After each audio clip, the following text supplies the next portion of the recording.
Chapter 1. The night before I decided to transfer the core patent to my girlfriend, I stumbled upon a secret meeting. I saw her in the small grove of trees behind our building, holding her young assistant's hand, cooing to him in Italian. "Darling, as soon as I trick Sincere into signing over the patent, I'll make you the chief designer. We'll kick him to the curb." I didn't storm over to confront them. I just turned around and went home.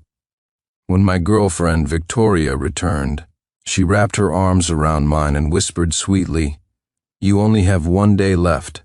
As soon as you transfer the patent to me, we'll get our marriage license the day after tomorrow." But she didn't know that the moment I got home, I had already registered the core patent under my own name, and I had accepted a job offer from her company's biggest competitor.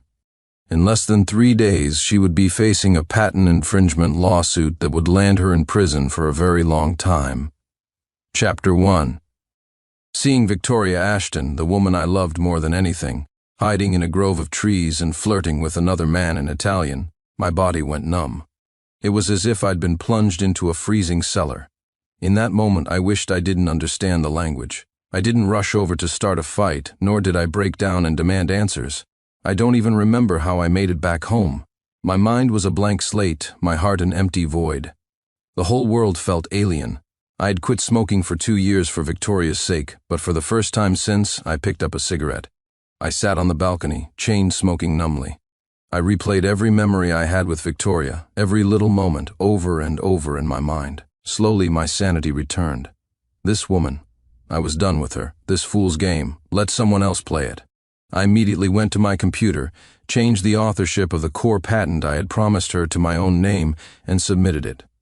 Just then, the living room door opened. Victoria walked in, humming a cheerful tune, but the next second, her face turned pale with rage. She covered her nose and glared at me, her voice sharp with anger. "Sincere, are you insane? Why are you smoking so much? Haven't I told you not to smoke? The smell gives me a headache. It makes me want to throw up. Did you forget all that?" I didn't bother to clean up the cigarette butts on the floor. I just said flatly, "The patent is proving to be a real headache. I needed something to clear my mind. Is that a problem?" I had picked up smoking in the first place because of the immense pressure of helping Victoria start her business. It was my only way to cope. Later, just because she said she hated the smell, I never touched a cigarette again. But just moments ago, in that grove, I had seen Ethan Reed with a cigarette between his fingers, and Victoria was clinging to him affectionately. That's when I realized she didn't hate the smoke, she hated the man. Hearing that my smoking was because of the patent, Victoria's expression subtly shifted. Her tone softened considerably.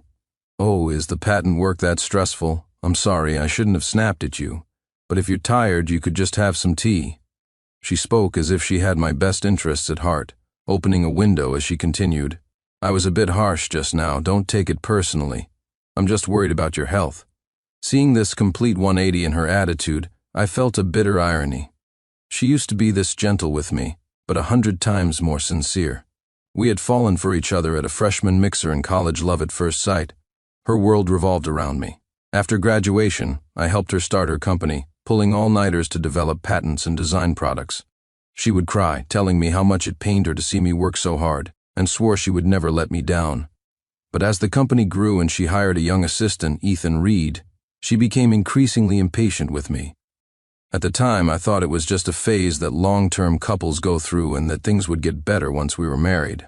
So, when she proposed that she would marry me if I transferred the core patent to her, I agreed without hesitation. The moment I finished the patent, I rushed to find her. She'd claimed she was going downstairs to throw out the trash to share the good news. I never expected to walk into that scene in the grove. Now, Victoria placed a glass of water beside me and snuggled up close. She peered curiously at my laptop. "How's the patent coming along? Can you finish it today?" Though she tried to hide it, her eyes betrayed her desperation. I smirked inwardly. I had already switched the screen away from the patent page. I forced a smile that didn't reach my eyes. "You seem to be in a real hurry for my patent. Is there an urgent need?" Victoria's eyes flickered for a moment. She tightened her grip on my arm and rested her head on my shoulder. Blinking her eyes, she said in a playful tone, "It's not the patent I'm anxious for, silly. I just want to marry you sooner." "Aren't you anxious too?" she added, looking up at me with a coy smile. In the past, I would have found this playfully manipulative side of her adorable.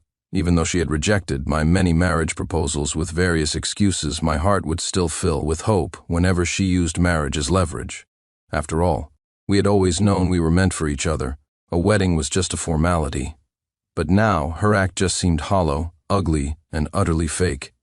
I gave a non-committal nod. I'll finish it as soon as I can. Victoria finally seemed satisfied. She smiled and reached out to pinch my cheek. You're such a good boy.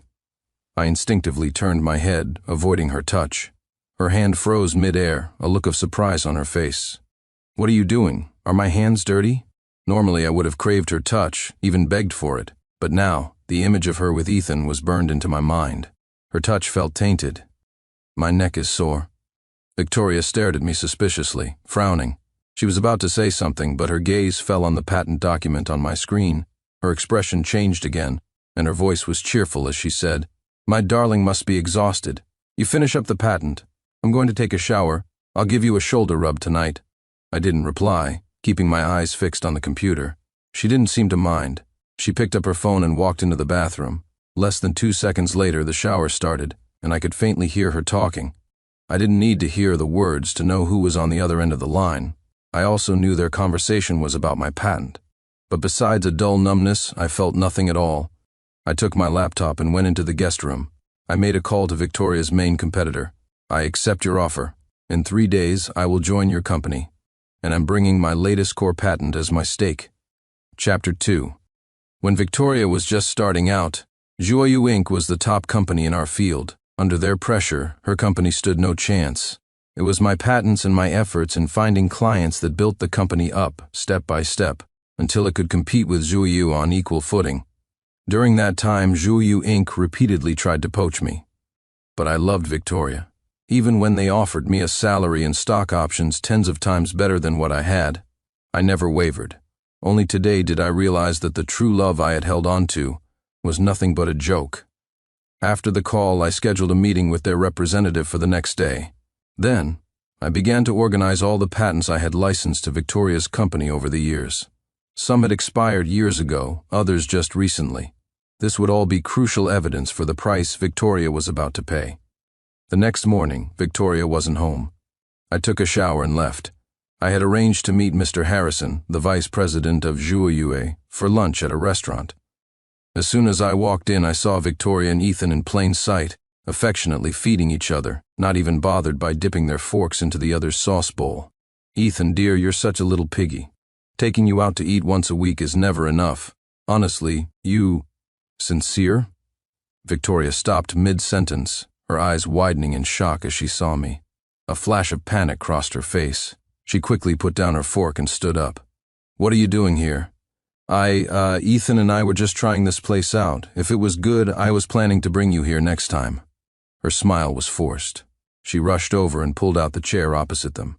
Since you're here, why don't you join us? We were just playing around. She subconsciously touched her nose, a telltale sign she was lying. I couldn't be bothered to call her out. No thanks, I'm meeting someone. Enjoy your meal. But Ethan stood up and blocked my path, a smirk on his face. Don't go, brother Sincere. Is the jealous one having a fit again? Are you going to go home and fight with CEO Ashton? Come on, we're all men here, don't be so petty. He patted my shoulder, his eyes filled with provocation. I ignored him and turned to leave, but just then, I heard Victoria's gasp from behind me. Watch out of the corner of my eye, I saw a waiter stumbling, a pot of boiling soup heading straight for me. I dodged quickly, but even through my clothes, a searing pain shot through my arm. In that split second, I saw Victoria rush forward and instinctively pull Ethan, who was next to me, out of the way. Because they were so close, a few drops of hot oil splashed onto Ethan's hand. Before he could even cry out, Victoria's eyes were already red with concern. Ethan, quick, we have to go to the hospital. Only as she was dragging Ethan away did she seem to remember I was there too, and in a state 10 times worse than his. Victoria froze, stammering an explanation. Sincere, are you okay? I was just in such a panic. I meant to pull you away, but I accidentally grabbed Ethan instead. Why don't you come to the hospital with us? I couldn't stand her phony act. I cut her off. Just take Ethan. Victoria glanced at me, about to say something more, but Ethan started groaning in pain. Without another moment of hesitation, she hurried away with him. Before he left, Ethan deliberately mouthed the word loser at me. I paid him no mind. Their time to cry would come soon enough. After getting my arm bandaged at a nearby clinic and changing my clothes, I met with Mr. Harrison from Joyeux. The meeting went very smoothly. I returned home in the evening. The moment I stepped through the door, the apartment was pitch black. Suddenly, a pair of hands covered my eyes. A familiar, cheerful voice shouted, "Surprise, Chapter 3. I fumbled for the light switch and turned it on. Victoria was standing in front of me, beaming, holding a gift box. "Darling, you're finally back. I've been waiting for you for so long. About today. I'm so sorry. I shouldn't have left you like that. This is my apology." Victoria opened the box with a mysterious flair. Inside was an exquisite men's watch. I was surprised but not touched. It was just ironic. Victoria hadn't given me a gift in years, not even for my birthday.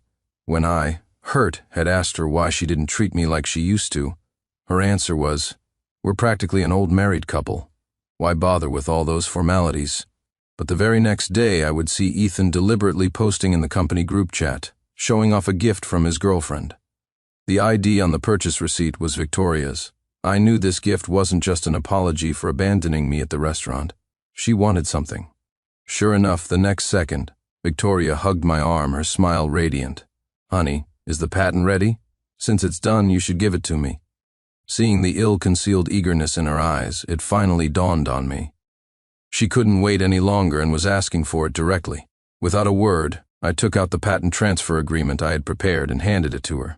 Victoria's eyes showed a flicker of displeasure when she saw my name on it, but she masked it well, her tone feigning hurt. "Honey, didn't you promise to put my name on it? Are you backing out?" I ignored her pitiful act, leaning back casually on the sofa. "We're about to get married. What's mine is yours, isn't it? I only signed it myself because some of the materials you gave me were inaccurate. It doesn't matter since I'm transferring it to you now anyway. What's the difference?" My explanation was logical enough. Victoria thought for a moment, then broke into a sweet smile. "Oh, is that it, honey? For a second I thought you didn't want to marry me anymore. Let me take a look then." She picked up the transfer agreement and began to read it carefully. I knew perfectly well that the agreement was invalid. The whole point was to keep Victoria complacent. As long as she thought she owned the patent, she would manufacture and sell as many products as possible. The bigger the hole she dug for herself, the more spectacular the final show would be. I raised an eyebrow and looked at her. "You don't trust me?" Victoria looked a little guilty. She rested her head on my shoulder affectionately. "Of course not. I could distrust anyone in the world but never my husband. I'm just taking a quick look." Her words said one thing, but her eyes were glued to the document. Just then her phone rang. Seeing the caller ID, she instinctively glanced at me and stood up, putting some distance between us. "Hello, Ethan." A minute later, Victoria walked back over, her expression a mix of suppressed excitement and urgency. She took my hand, her voice pleading. "Honey, something's come up at the office that I need to handle. I have to go for a bit." Without any more hesitation, she picked up a pen and signed the agreement. She even gave the document a dramatic kiss. Her smile was dazzling. "Thank you for the gift, honey." And with that, she rushed out the door. That night, I started packing my things, planning to move out the next day. I knew Victoria wouldn't be back tonight. She probably wouldn't be back for the next few days. As expected, just as I finished packing, I got a call from her. "Honey, I won't be home for the next couple of days. Things are a little busy at work, so I'll be working overtime. You just take it easy at home for a few days. We're about to get married, and I don't want my dear husband to be so stressed." She was laying on the charm, thick and fake. I knew what this really meant. She had gotten what she wanted and was now starting to sideline me. On the surface, she was giving me a break, but in reality, she was cutting me out of the company's affairs. When the product succeeded, all the credit would go to Ethan. These next few days were perfect for me to finish packing, move out, and keep an eye on how the product, based on my patent, was doing in the market. Just as I predicted, the product was a massive hit. It was selling like crazy, but I wasn't worried. That evening, I was invited to a welcome dinner that Joyeux Inc. was holding for me at a 5-star hotel. As I was walking through the first-floor lobby, I suddenly saw Victoria, whom I hadn't seen in days. She was on a stage holding Ethan's arm. She was announcing loudly to a crowd, "The success of our blockbuster product is all thanks to the patent developed by Ethan Reed.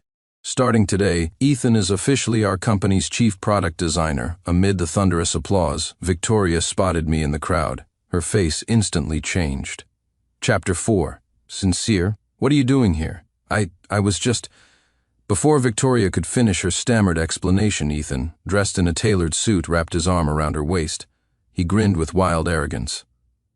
"CEO Ashton, let's just be honest.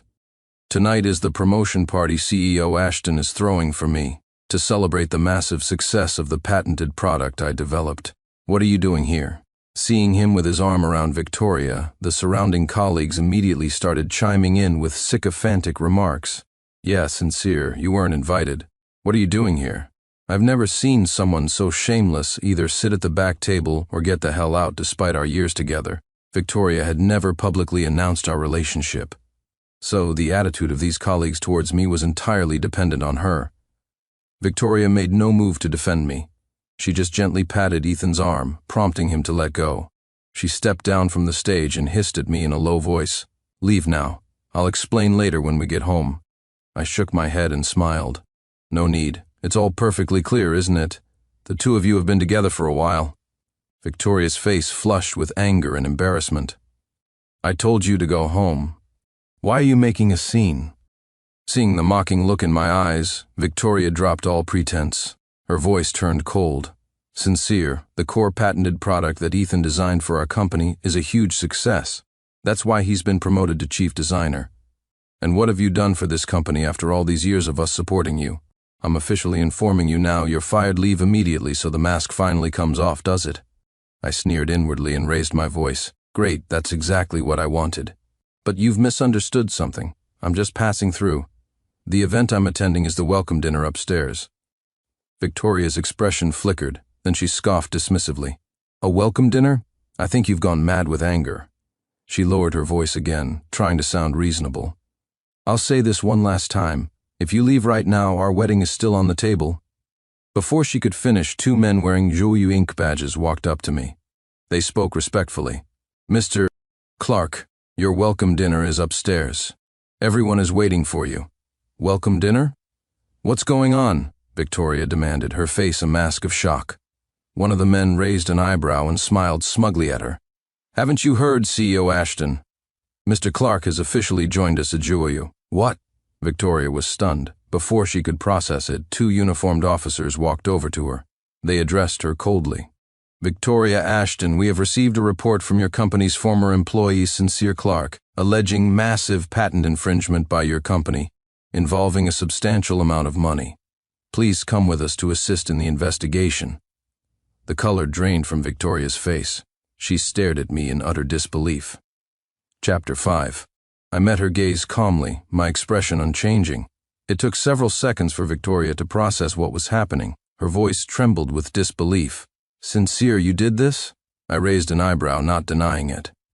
Suddenly, her expression turned frantic, as if she'd been dealt an unbearable blow. She shrieked, "Why? How could you report me?" When I didn't answer, she turned to the officers, desperately trying to explain. "Those patents belong to our company. How can it be infringement? Sincere is a former employee. His patents were all licensed to us. Don't let him fool you.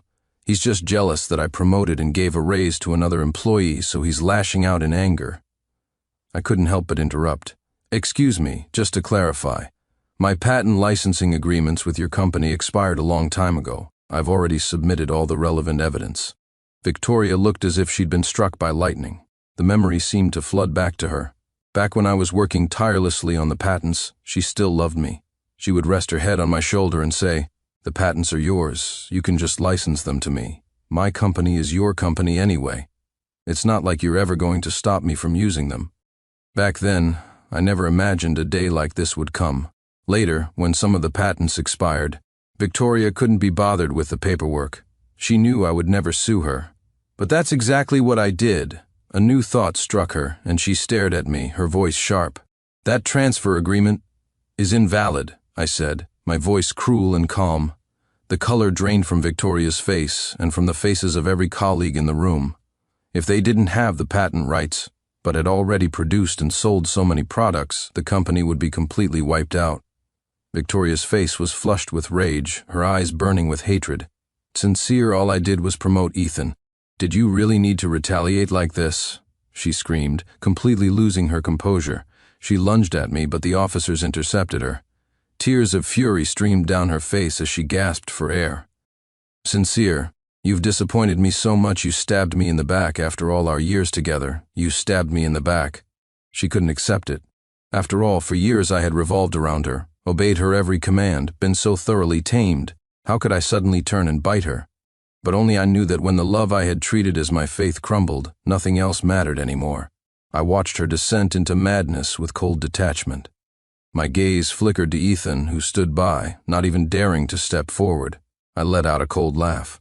Victoria, why bother pretending to be so heartbroken? The moment you were sneaking around in that grove with Ethan, you should have known that one day I would give up on you too. Panic and shame filled Victoria's eyes. I enunciated each word clearly. I am not a fool, and I won't let anyone treat me like one. Chapter 6. With a dismissive wave of my hand, I was done. The officers once again asked Victoria to come with them for questioning. This time she complied. As she was led away, her gaze was a complex mixture of emotions: disappointment, disbelief, hatred, confusion, and was there a hint of regret? I shook my head, unwilling to dwell on it. With Victoria gone, the promotion party came to an abrupt and disastrous end. The room descended into chaos as everyone started discussing what would happen next.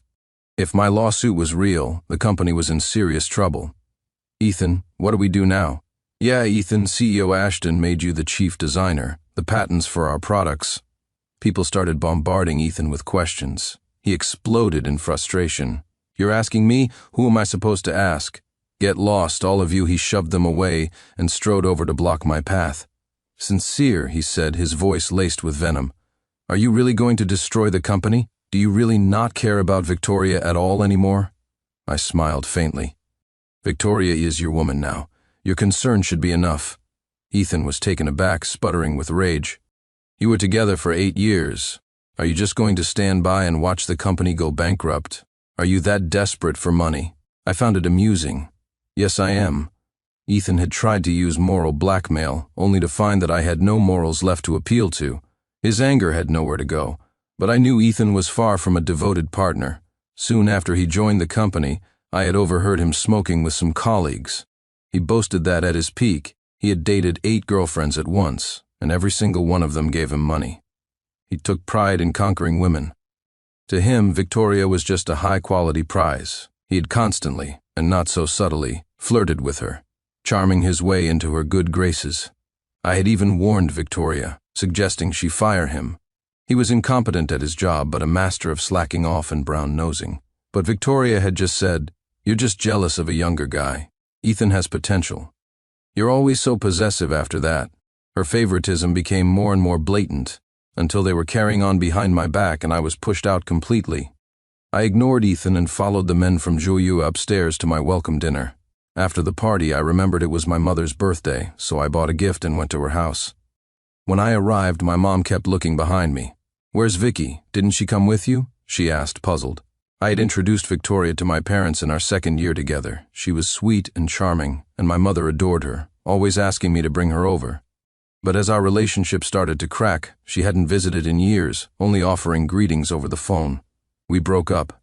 The groceries in my mother's hands fell to the floor. She stood there stunned for a few seconds before asking, "What happened? You two have been together for so long. Couldn't you talk things through? Who initiated it?" Chapter 7. My mother had always been anxious for me to get married. Now that I was single again, she was starting to panic.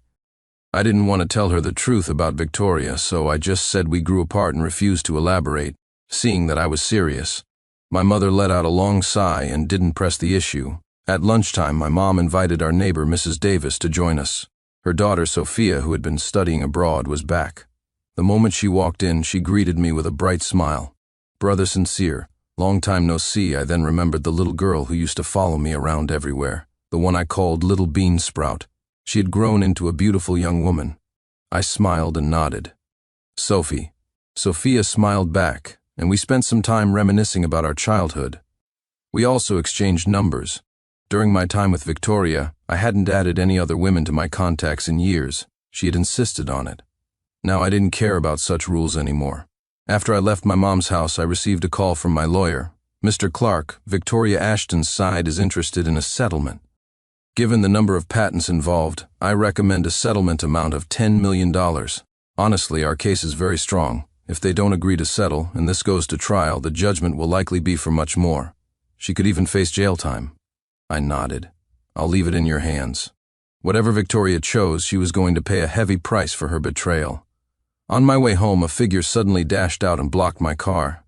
Sincere, I looked up and saw Victoria standing by my window, staring at me intently. I pulled over. What is it? If it's about the settlement amount, you can talk to my lawyer. Her eyes were filled with a sorrowful expression, as if I had broken her heart. Her voice was hoarse. Sincere, you've disappointed me so much. So this is what our years together are worth to you, $10 million. Back at the hotel, I told you I was serious about marrying you. Ethan was just a distraction. I never intended for him to replace you. But you... I cut her off. That's enough, Victoria. Even if you were willing, I'm not interested in competing for your affection. Victoria bit her lip, a look of pain and humiliation crossing her face. $10 million. I want to pay in installments. Tell your lawyer. I suddenly laughed. I couldn't understand how she could so brazenly make demands of me. I don't accept. Either you pay the full amount, go to court, or go to jail. It's your choice. Victoria hadn't expected me to be so firm and direct. Her face flushed with anger. Sincere, are you really trying to ruin me? I didn't answer. I just stepped on the gas and drove away. That evening, Sophia texted and asked me out to dinner. My mom had mentioned that Sophia was just starting her career back home and that I should help her out if I could, so I agreed. We met at a restaurant. While I was waiting for her, I heard two familiar voices from a table up ahead. It sounded like Victoria and Ethan. Ethan, dear, Sincere won't budge. To pay this settlement, I'll have to dissolve the company. But don't worry, I'll make a comeback soon. I'm sorry you have to go through this. I glanced over. At a table across the corridor, it was indeed Victoria and Ethan. A flicker of impatience crossed Ethan's face, but he managed to sound understanding. It's okay, boss lady V. I'm here with you. Despite his words, his eyes were constantly darting to his phone. Victoria, completely oblivious, said gently, Ethan, you should move in with me tonight. Sincere has moved out. We can finally be together, openly. Ethan gave her a surprised look, his eyes scanning her body. He smirked. Okay. Just then, Sophia arrived. She noticed me looking towards their table and glanced over curiously. Brother Sincere, you know Ethan Reed? She asked suddenly. Chapter 8. I looked at her, confused. You know him too? Sophia poured some water as she answered casually. He came in for an interview at my company this morning. The hiring manager wants to see a few more candidates, though. Hearing this, I couldn't help but feel a sense of irony. If Victoria knew that the man she loved so deeply was already looking for his next meal ticket behind her back, she would probably explode. I was curious, but Sophia quickly recaptured my attention. The young woman was cheerful and outgoing, sharing stories about her time abroad. She even begged me to take her on a trip to the countryside on my day off. I initially wanted to decline, but her enthusiasm was infectious, and I found myself agreeing. Brother Sincere, I really enjoy talking to you, Sophia said suddenly, her bright eyes fixed on me. I felt a little uneasy, though I couldn't quite put my finger on why. It couldn't be what I was thinking, could it? There was a 9-year age gap between us. I shook my head, trying to push the thought away. Even though I was done with Victoria, I was in no hurry to start a new relationship. Love, or whatever it was, always seemed to fade with time. I was certain that Victoria had loved me once, even now. But what good did that do? The outcome was still the same. In the following days, I threw myself into my new job. Sophia often chatted with me, sometimes even traveling a long way to have lunch with me. Many of my new colleagues teased me. Hey, Sincere, you've got a beautiful young girlfriend, nice work. I got tired of explaining, so I just let them talk. A week later, I was having dinner at my mom's house when Victoria suddenly showed up. She held out a bank card to me. I sold the company. Here's your $10 million, Sincere. I hope you're satisfied. My mom came over when she heard the voices. Vicky, you're here, come in, have a seat. Victoria let out a cold, cynical laugh. "Auntie, I don't think I dare. You've raised such a good son." The moment he found someone new, he decided to completely destroy his old flame. How could I possibly sit down? I'm just here to pay my debt. My mom looked at me, stunned. "What's going on? Vicky, did Sincere do something to you? You can tell me," I scoffed internally. Victoria was a master at turning the tables. In front of my mother, I wasn't about to take the blame for this. "Victoria, I don't want to be the one to say who was seeing other people behind my back. The money is what I'm owed. If you had any legal sense, you'd understand that. But for old time's sake, let me give you a piece of friendly advice. That little lamb by your side, he might just be a wolf in sheep's clothing." I had said enough. Victoria just muttered lunatic and left. I shrugged. The compensation was paid. From now on, we would go our separate ways. That night, as I was scrolling through my phone before bed, I came across a short video. It was posted by Victoria. In the video, she burst into her home to find Ethan in her master bedroom with another woman. The clip was filled with screams, curses, and roars. Chapter 9. The story pieced together was that after leaving my mother's house, Victoria had gone home only to find Ethan had brazenly brought another woman into their bed, the bed that had once been ours, and then theirs for a sordid affair. Ethan dropped all pretense, shouting at her defiantly. "So what if you saw us? You're bankrupt now. You're not the boss lady anymore. You think you can still control me? I'll do whatever I want with whomever I want. Who do you think you are? Some kind of saint? All it took was a little wink from me and you came running. It's no wonder Sincere treated you the way he did." The video cut off there. That night, I saw many former colleagues discussing the scandal in our old group chat. The ugly affair was all over the place. I thought that would be the end of Victoria and Ethan, but I underestimated his manipulative skills. One day, I was accompanying Sophia to the hospital for a checkup when I ran into Ethan and Victoria. They were coming out of the prenatal clinic. I noticed distinct bruises on the corner of Victoria's mouth and under her eye. When Victoria saw me, she looked startled. Then her eyes met Sophia's, and they instantly welled up with tears. She said nothing as we passed each other. I overheard Ethan saying, "Don't worry, I promise I'll change.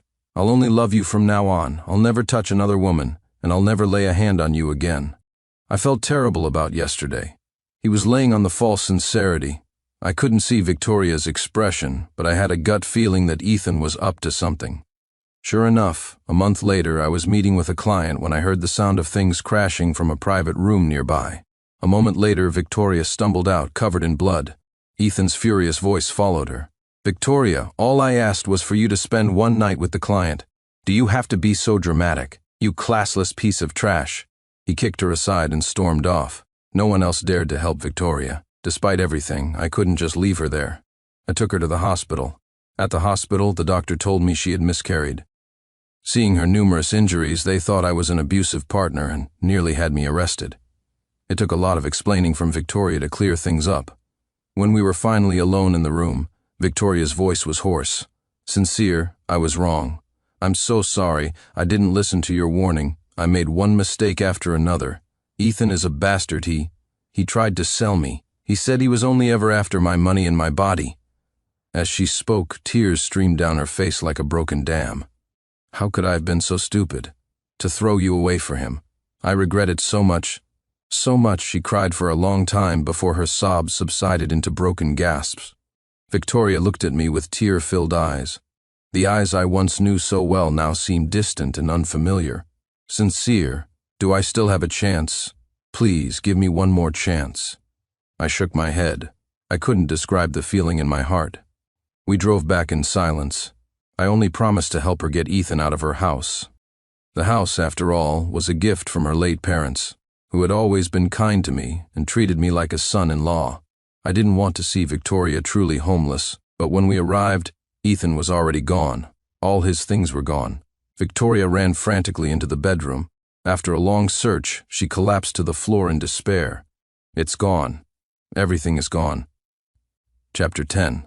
It turned out that Ethan had taken every last cent of her remaining assets and disappeared. She was now, truly, left with nothing.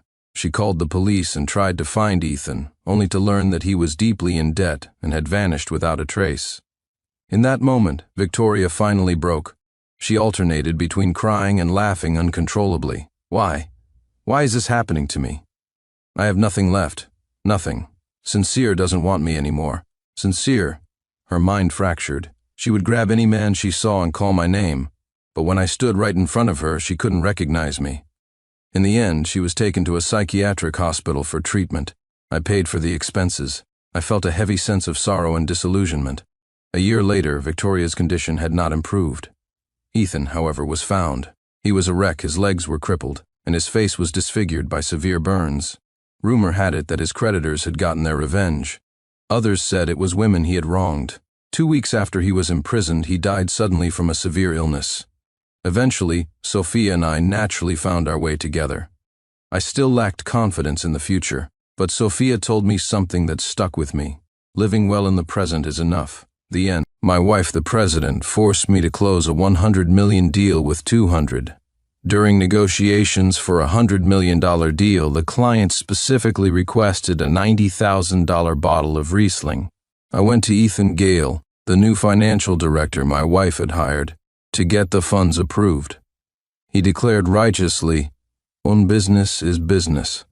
Do you want this $90,000 bottle of wine to line your own pockets, or did the client specifically demand it?"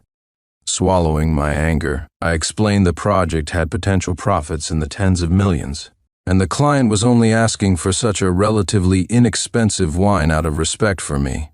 The financial director refused the reimbursement, claiming the banks were closed.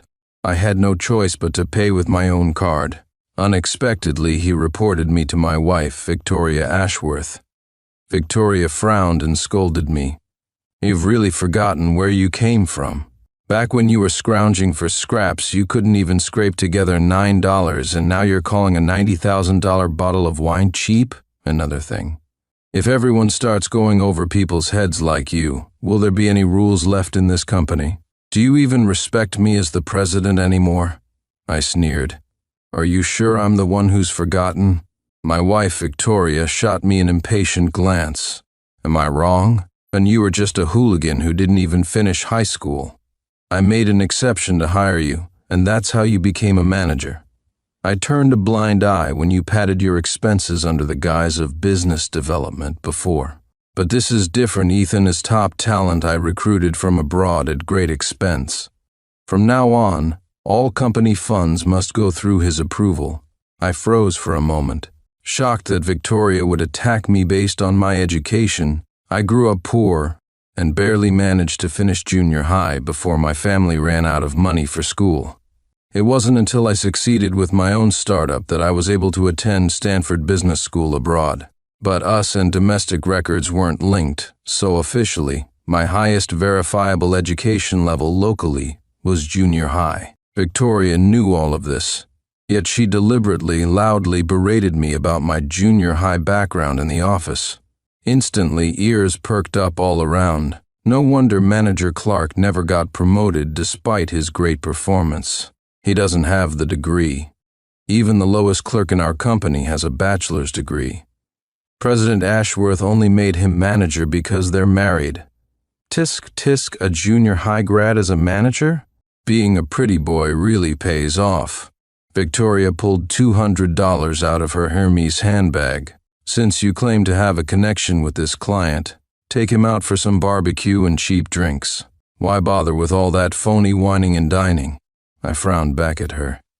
$100 million deal, and you want me to take the client to a street food stand with $200? Ethan feigned helplessness, shaking his head. "If you're really capable, surely the client wouldn't refuse the deal over a single meal? Finn, you and Victoria are husband and wife after all. If you need money, just ask her directly. Why make up excuses to take it from the company accounts? Now that I'm managing the finances, I won't allow anyone to misuse funds." After this passive-aggressive speech, the way Victoria looked at me changed, as if I really were some kind of parasite lining my own pockets. My hands clenched into fists. I forced myself to be patient with my wife. "Whether I lined my pockets or not, can't you just look at the receipts? I paid for it fair and square. And besides, since the company was founded, every client meeting has been in reasonably priced business lounges. I've never wasted a single cent. I thought, having said this much, Victoria would surely come to her senses, but it was as if she was under a spell. She sneered at me. Last time I negotiated with Mr. Kingsley, we didn't even have a meal. I just poured him a glass of water from the cooler in the conference room, and we signed the contract. Doesn't that prove my point? You're always talking about social graces and quid pro quo. I think it's just your own lack of capability, forcing you to rely on these backhanded methods to close deals. I stared at Victoria in shock, unable to believe she would say such a thing. Before Mr. Kingsley's last visit, I happened to be out of town scouting a project. I specifically told Victoria to host him properly. She agreed readily enough, but in reality she passively resisted, not even offering him tea, just telling him to get water himself from the cooler. If I hadn't already settled all the details beforehand, and thoughtfully sent Mr. Kingsley a bonsai tree, his favorite, that deal would have collapsed too. Seeing my silence, Victoria assumed I felt guilty. A triumphant look spread across her face. Although we founded this company together, I'm the one actually running it. In this company, you are just my subordinate. You used to say I wasn't diplomatic enough, that I like to dictate too much. I think you're just a male chauvinist who can't stand being led by a woman. She glanced at me, radiating smug satisfaction. Anyway, from now on, no more phony whining and dining for negotiations. Deals must be won on merit alone. Ethan leaned in close to Victoria's ear, speaking affectionately. Who says women aren't equal to men? A woman like you, holding up such a large company. You're a true powerhouse. Victoria didn't resist Ethan's closeness at all, instead leaning her shoulder against him. If only everyone thought like you. Watching this scene unfold, I felt a profound chill in my heart. 10 years ago, Victoria was just an ordinary college student. Because she was naive and didn't understand social nuances, she hit roadblocks constantly at work. At that time, I had already found success with my own startup and was a rising star in the business world. Having been through hardships myself, I believed in helping newcomers. I advised Victoria to be more savvy and diplomatic at work. She was deeply moved then, saying no one had ever taught her these things. Later, we fell in love and got married. Victoria insisted I teach her everything I knew, making me promise not to hold anything back. She wanted to be a powerful businesswoman, a role model for independent women. So, I willingly stepped into the background, dedicating myself to supporting her. When she was unsure, I made the decisions. When she couldn't close a deal, I ran around making it happen for her. When she got into trouble, I found ways to fix it. But now, Victoria called me a male chauvinist who loved to dictate. I took a deep breath, telling myself silently, Victoria is simple-minded. The ill-intentioned Ethan must have misled her. But as I looked up, I saw Ethan's hand give Victoria's rear a gentle pat. She didn't flinch, merely shot him a shy glare. I felt struck by lightning, unable to process what I was seeing. Thinking their small gestures went unnoticed, they secretly held hands behind their backs. They looked like a couple in the throes of early love. But I was her lawful husband. The words I had prepared, warning Victoria about Ethan, died in my throat. I had nothing left to say to her. I threw the $200 Victoria had given me back at her feet and turned to leave, my face expressionless. But Victoria grabbed my arm angrily. What is the meaning of this? I turned back and retorted coldly, my personal ability is lacking. I can't close a deal for $200. Find someone else. Ethan pretended to be conciliatory. Sincere has been handling this deal from the start. Wouldn't it be bad to switch people now? Maybe just forget it, give him the money. Victoria instantly became displeased, frowning at me. She really will stoop to anything just to get money. I used to think you genuinely cared about me, about the company, but I never imagined you'd threaten me over a mere $90,000. I was speechless. Victoria's double standards were appalling. When it was about approving the funds, $90,000 was an astronomical sum. When accusing me of not being dedicated enough, it was a mere $90,000. Yet she seemed convinced she was right. turning to yell at me furiously. "Then do you think you're the only one who can handle this project? Ethan has a better education than you, experience studying abroad, and he even went to Stanford Business School. Just like this client. So if you won't do it, plenty of others will." Right in front of me, Victoria wrote out a transfer order. She was demoting me immediately to a low-level clerk, and Ethan was promoted to the company's second-in-command vice president. I laughed out loud, utterly exasperated. Setting aside everything else, Victoria and I founded this company together. Even angry, I wouldn't sabotage the company's interests. But Victoria, in a fit of pique, actually made Ethan the VP. He was a fraud with a fake degree, all show and no substance. He had never held a management position before. With someone like him as second in command, the company would be bankrupt within 6 months. I took several deep breaths before looking at Victoria. "There's no need for a demotion. I'll resign directly."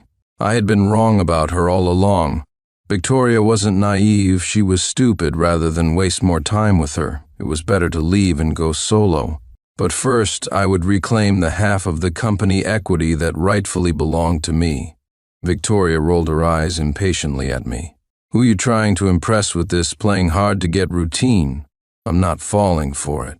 When capabilities are insufficient, a demotion is standard procedure."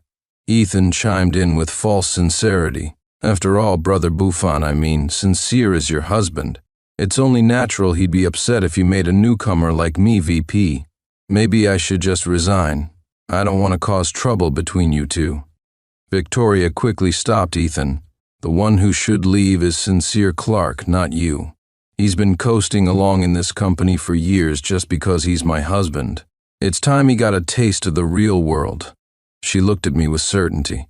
"And let me make this clear. If you go out there and hit a wall trying to find work, don't expect me to soften up and let you come back. If you realize your mistake, apologize now. Take this $200. Go sign the contract with the client, and if you land the project, I'll reinstate you." Victoria's condescending expression was like she was granting charity, completely forgetting that 10 years ago she was just an ordinary receptionist, constantly hitting walls at work. She was the one hitting walls, not me. Ethan also added his fake advice. "Think of the good times you shared. Victoria is offering you a way out now, Sincere. Stop putting on an act." Victoria confidently placed the demotion order in front of me. "I haven't sent this out yet. If you regret this, I can take it back right now. No need." I cut Victoria off sharply. Grabbing a blank sheet of paper, I scrawled 3 large words, "And I quit." Victoria's eyes widened in disbelief. "Sincere Clark, don't be ungrateful. Aren't you afraid I'll never speak to you again?" Before, I treated Victoria like a princess, put her on a pedestal. My biggest fear was her getting angry and ignoring me, but now I felt nothing. Instead, I replied mockingly, "You'd better never speak to me again." With that, I turned and walked away. I took out my phone and messaged my good friend, a top lawyer in the country, asking him to draft a divorce agreement. Seeing his immediate confirmation, I felt relieved and sent a message to Mr. Kingsley. "I've resigned from Ashworth Enterprises. There's no need to give them special consideration regarding those clients you recommended to me." Mr. Kingsley didn't ask why. Instead, he eagerly invited me to join his company as vice president. Watching my retreating figure, Victoria stomped her foot in fury and yelled, "Sincere Clark, I'll make you regret this." Ethan, having successfully sown discord, couldn't hide a flicker of glee in his eyes.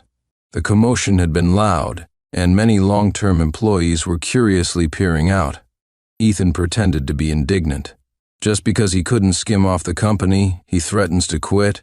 He has absolutely no respect for you. Hearing this fueled Victoria's resentment. She declared stubbornly, "Threatening me with resignation won't work. I will never back down. Does he think anyone else will want him after he leaves me? Send out a memo saying Sincere Clark was fired for taking kickbacks. Any company that works with us is forbidden from hiring him or they'll face the consequences. Large corporations abhor employees who take kickbacks. To teach me a lesson, Victoria didn't consider the potential fallout. In her eyes, I would come crawling back within 3 days, head hung low. However, half a month passed. I didn't appear before Victoria. It wasn't until an international business gala that Victoria spotted me in the crowd.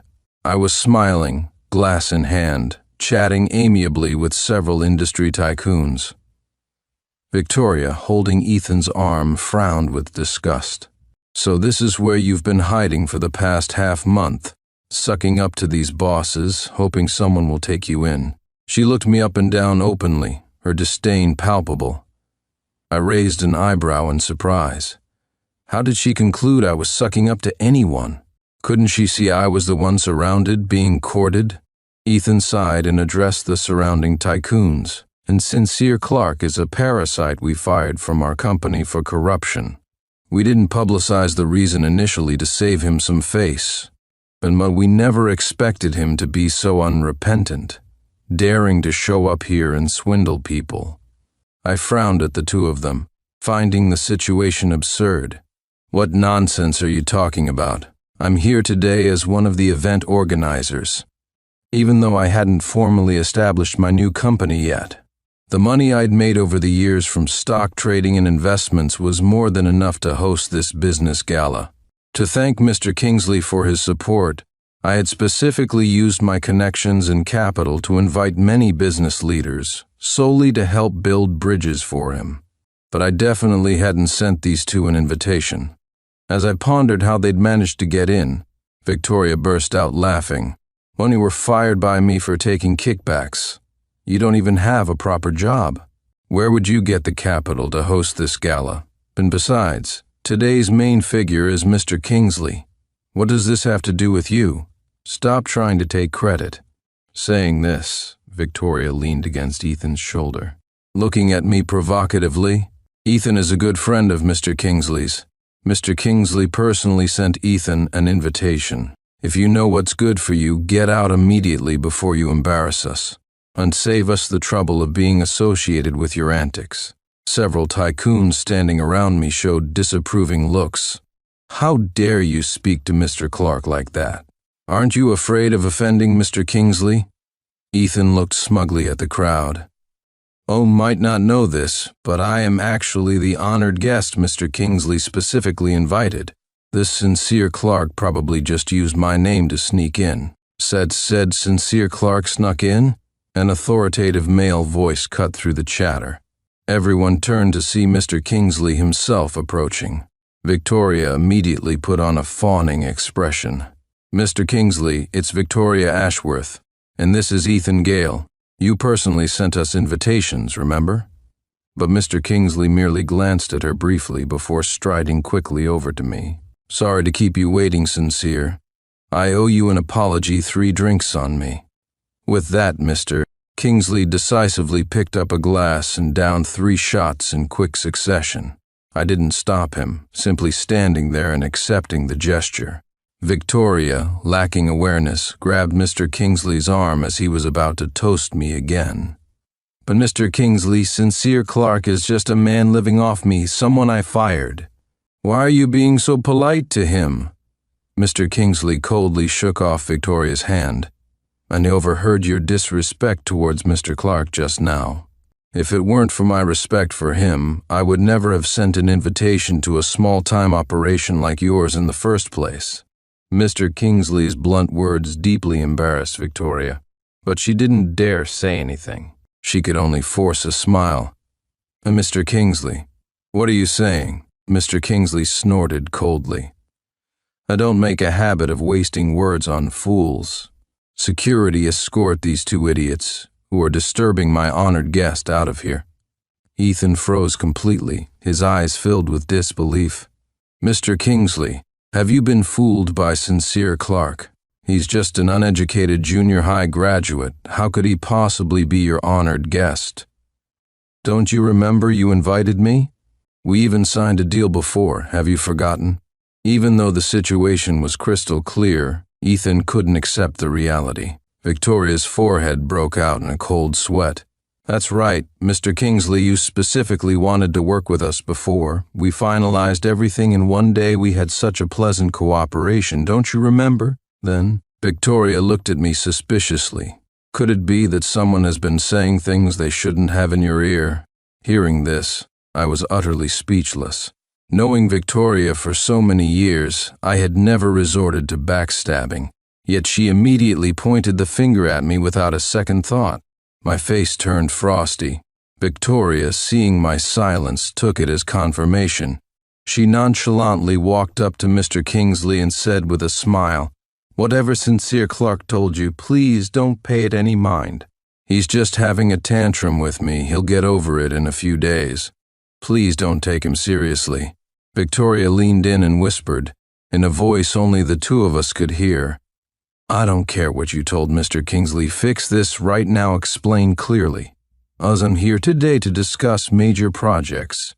Stop messing around." I sneered and threw the equity division agreement at Victoria. Her face darkened. She gritted her teeth. "What is the meaning of this?" I stated flatly, "When we founded the company together. Although I've resigned now, half of it is rightfully mine. Before we were married, so I didn't quibble. But now that we're getting divorced, my share naturally needs to be settled." Emotions swirled in Victoria's eyes. "What divorce?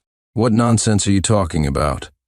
Hearing the word divorce, Ethan immediately fanned the flames. "Sincere Clark is only mentioning divorce to get the shares now that Mr. Kingsley is unhappy with us. He's definitely trying to use this opportunity to make things difficult." Upon hearing this, Victoria tore the equity agreement to shreds and threw them on the floor. "Do you think you can control me? Forget it." She thought refusing to sign the agreement would protect all her shares, unaware that I had plenty of evidence and leverage. Victoria knew this too, but she still stubbornly bluffed. "Oh, Sal, go ahead and sue me if you have the guts. You think I'm afraid of you?" Mr. Kingsley, seeing her shameless behavior, could bear it no longer. "I had no idea you, Victoria Ashworth, were capable of such audacity. Challenging my honored guest repeatedly is one thing, but now you're causing a scene at a major business gala? Do you think I'm dead?" Victoria's face paled with panic. She tried to explain, "But Mr. Kingsley, get these two fools out of here." Mr. Kingsley gave Victoria no chance to explain, simply waving over a dozen security guards. Though brainless, Victoria was genuinely scared now. This was the biggest business gala in the industry. If she was thrown out by security in front of everyone, how could she ever cooperate with these tycoons again? Ethan tried to struggle but was firmly held by the guards, unable to move. I watched the scene coldly with no intention of intervening. Just as they were about to be escorted out, Victoria suddenly screamed at me. "Are you just going to stand there and watch them bully me? I'm your wife. Are you really abandoning me?" Her eyes were red, as if she had suffered a great injustice.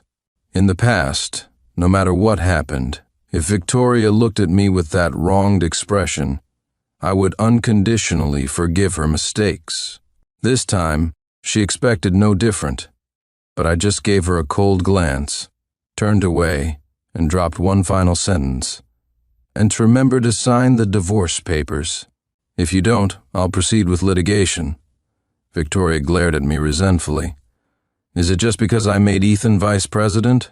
Is that really worth divorcing over?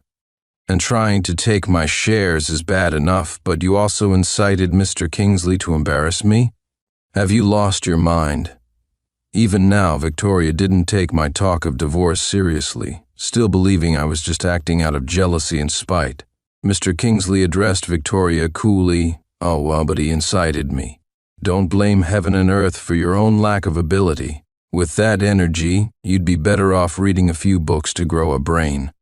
Mr. Kingsley's words were bordering on insulting, but Victoria dared not retort. She looked pleadingly at me, hoping I would speak up for her. My eyes were ice cold. If I wanted to do something to you, I would do it openly. Even with my grievances, I wouldn't ask Mr. Kingsley to abandon a potentially profitable project. Unfortunately, some people just couldn't hold on to success. Not only that, but they also love to blame others for their failures. Mr. Kingsley snorted. "Since you won't learn until it's too late, let me spell it out for you. The only reason I agreed to cooperate with Ashworth Enterprises in the first place was out of respect for Sincere Clark. Without Mr. Clark, your little workshop wouldn't even have caught my eye, but I never imagined you'd let it go to your heads, actually disrespecting Mr. Clark. It's completely backwards." The security guards forcibly dragged both of them out, showing no restraint. Victoria's meticulously styled hair was ruined, leaving her looking disheveled and wretched like a stray dog. Ethan fared no better, equally dusty and disheveled as he was thrown out. All along the way, mocking gazes followed them. Victoria wished the ground would swallow her whole. She couldn't understand why Mr. Kingsley would stick up for me.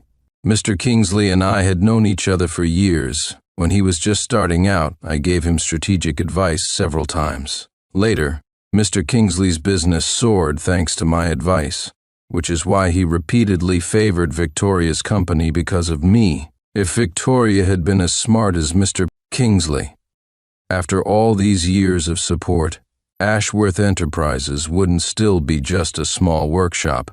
But unfortunately she wasn't.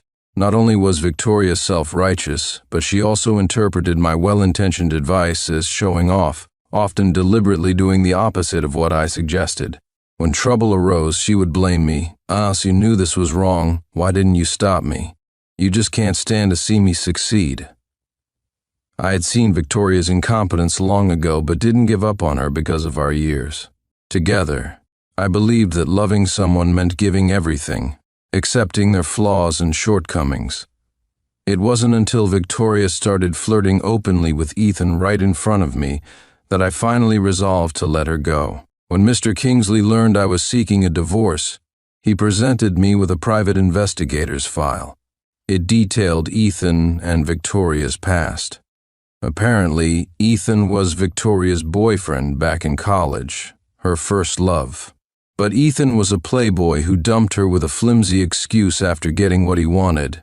He returned to the country 6 months ago because he had gotten into trouble abroad.